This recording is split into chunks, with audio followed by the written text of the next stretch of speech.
Okay class, so very good morning. I hope you all have got the message that from today we are starting our summer term classes. So students, you have to be very particular in this class because these classes has been especially framed for you all, and this is going to be a golden chance to you all to start up with your the courses where you have been lagged behind, and it is a good chance for all those who has not been cleared it from very few times, few of the years. So hopefully this time you will be able to understand the basic concepts regarding this. So as per the IP and syllabus, so this is a course of BTY 105, and I, Dr. M.A. Khan, I have been specialized in biochemistry, so I am taking this course for you all. I hope few of you have already studied through in the regular semesters from my side. In any case, all of you are equal to me, so whosoever are here, just make it very sure that I am going to start it from ground zero, although you have studied it before. But let's start it with the basics of carbohydrates. So students, without understanding too much of the advanced thing, just see why you are consuming food, why you are consuming breakfast, lunch, dinner, and in between the certain the components like milk, juices, fruits, etc. So these are you are consuming because you want to survive. These are the things which makes you to survive, right? So what are the basic requirements in order to survive in life? That we call it as molecule of life. We call it as biomolecules. So carbohydrate is one such biomolecule that has been specifically required from all of us. Why? Because without this we are not going to survive, and since it is a subject of biochemistry, so we need to understand the chemistry of these molecules. Without understanding the chemistry, you might not be able to understand their structural and functional aspects. So students, carbohydrates generally previously were used to be defined as compounds of carbon, hydrogen and oxygen in the ratio of 1:2:1. But nowadays the more specific biochemical definition for carbohydrates has been framed up, and that is it is also given in many a number of books, and you can see on the Google also that carbohydrates are mainly defined as polyhydroxyaldehydes or ketones which yields them on hydrolysis. It means that if you see the structure of I can define this once I will be showing you the structure. Now just see this structure here. So if you see this structure here, it is clearly being shown the polyhydroxy, right? You can see many a number of hydroxyl groups, and it is aldehydes or ketones, right? You can see the functional group like aldehyde over here in this part, which is present in glucose, and or ketone, right, which is present here in fructose. So polyhydroxyaldehydes or ketones which yields them on hydrolysis. It means that a carbohydrate, when they will be hydrolyzed, they will be yielding a carbohydrate. It does not mean that when a carbohydrate is being broken, it will be releasing proteins. Okay, carbohydrate which yields carbohydrate, right? So if we go back to this slide, you can see there are certain categorization of carbohydrates. So after understanding the definition that they are polyhydroxyaldehydes and ketones, underline कर लेना और को, and हमेशा जब भी आपकी class हो please आप अपना एक नोटबुक एंड नोट पेन एक पेन लेकर एक बैठे, ठीक है, because you will be getting assignments in coming weeks.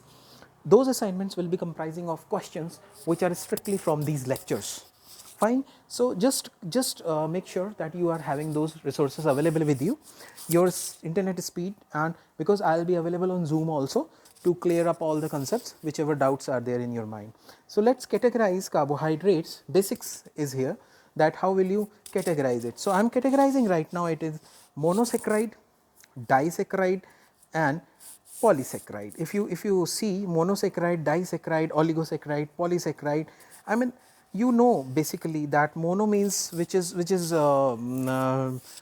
having a single sugar, and depending upon the number of carbons you can categorize them into triose, tetrose, pentose, hexose. So if 3 it is triose, if 4 it is tetrose, if 6 it is hexose. Now disaccharides, when 2 monosaccharides are linked together. So they are linked together with the help of which bond? That is glycosidic bond. I will be discussing glycosidic bond in coming lectures. So similarly, oligosaccharides, when you have few monosaccharides, and then we have polysaccharides, which is actually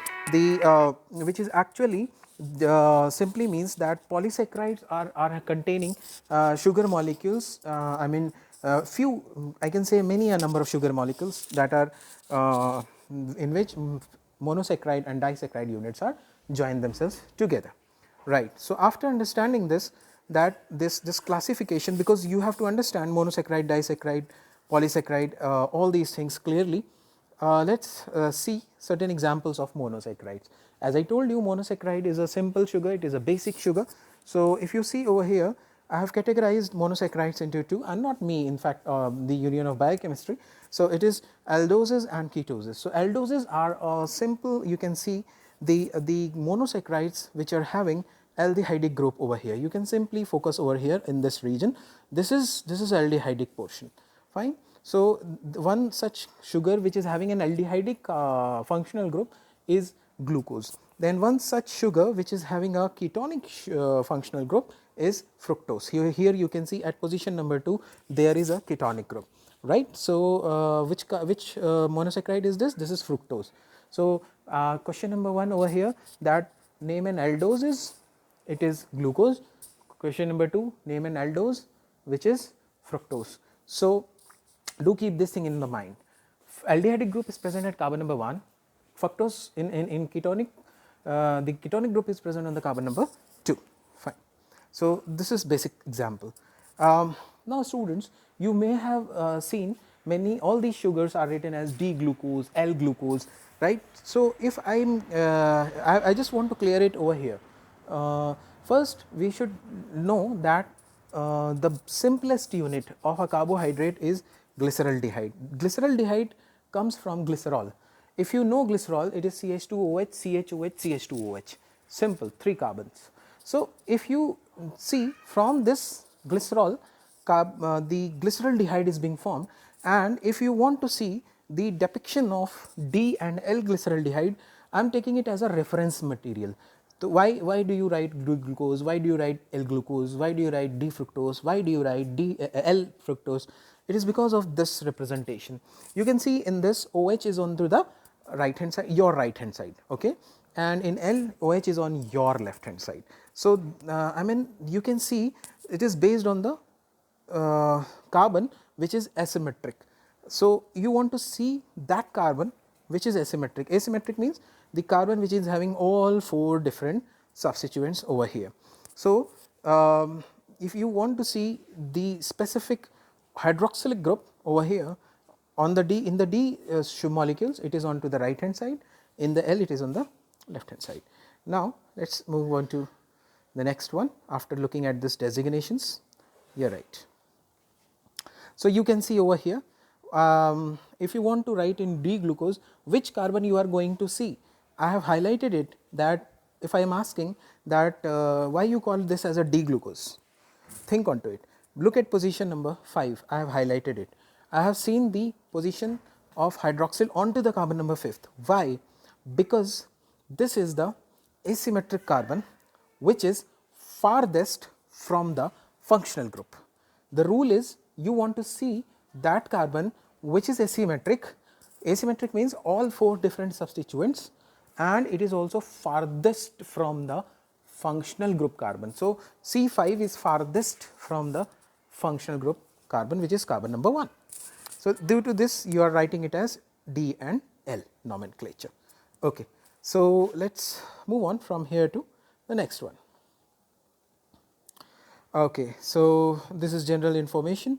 If you want to calculate how many isomers are being possible, the formula is 2 to the power n, where n is the number of asymmetric centers. So first of all you have to find out how many asymmetric carbons are there in that, on that particular carbon molecule, I mean in that sugar molecule. So if you find suppose 4, if suppose there are 4 carbons which are asymmetric, then 2 to the power 4, fine. So that will be calculating your answer. Okay. Now next is the formation of hemiacetal and hemiketal formation. If you see what is an hemiacetal and what is an hemiketal. So, when an aldehyde which is reacting with an alcohol, it forms a hemiacetal molecule, and when a ketone reacts with an alcohol, it forms a hemiketal. I will be discussing all these things in my Zoom session also. If you have any queries, you can first go through this, and then I will be happy to resolve all of your queries. So, we will be understanding easily, I mean slowly and slowly. If you see, when aldehyde reacts with an alcohol, the sort of association formed over here, we call it as hemiacetal, and when a ketone reacts with an alcohol, the sort of reaction forms is, I mean product molecule forms is hemiketal, right. So, just imagine at this position about glucose. In glucose you have aldehyde as well as an alcoholic group. Now, if I want you to imagine the reaction between the C1 and C5, at C1 you have an aldehyde and at C5 you have an hydroxyl. Now, reaction between that aldehyde and this hydroxyl will help in the formation of hemiacetal, and जब ये hemiacetal बनेगा, it will help in the formation of a ring structure. अभी तक आप इसे open form में पढ़ रहे थे. Now you will be able to understand the formation of a ring. So, just see, when this aldehyde reacts with an alcohol, it forms hemiacetal. When this aldehyde ketone reacts with an alcohol, it forms hemiketal. Now, why this hemiacetal and hemiketal I want you to discuss over with you over here, because this is important to understand the ring structure formation. Students, again I am telling you, it is not that easy in the one go. First you need to draw this structure. First you have to draw the 6 carbons, then you have to then you have to plot HOH, OHH, HOH as I have shown you in the slides. Okay? And once you be able to understand all this, you can easily, I mean be able to understand hemiacetal and hemiketal formation. Okay. Fine. So, this is how, when I am talking about why I am studying about hemiacetal, this just you need to imagine position number 1 and position number 5. At this position you can see the formation of hemiacetal. Because of this formation, the ring structure takes place. You know, I can simply say it is a kind of movement. आप imagine करो C1 से C5 के बीच में एक bonding हुई और suddenly वो एक रिंग फॉर्म में कन्वर्ट हो गया. That is what I would like to tell you. So that is why I am studying about the about hemiacetal formation. Okay.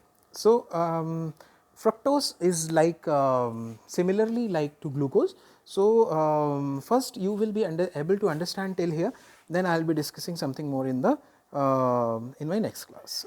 So, from here I can say, from here I will be continuing in my next uploading slides. Okay, thank you.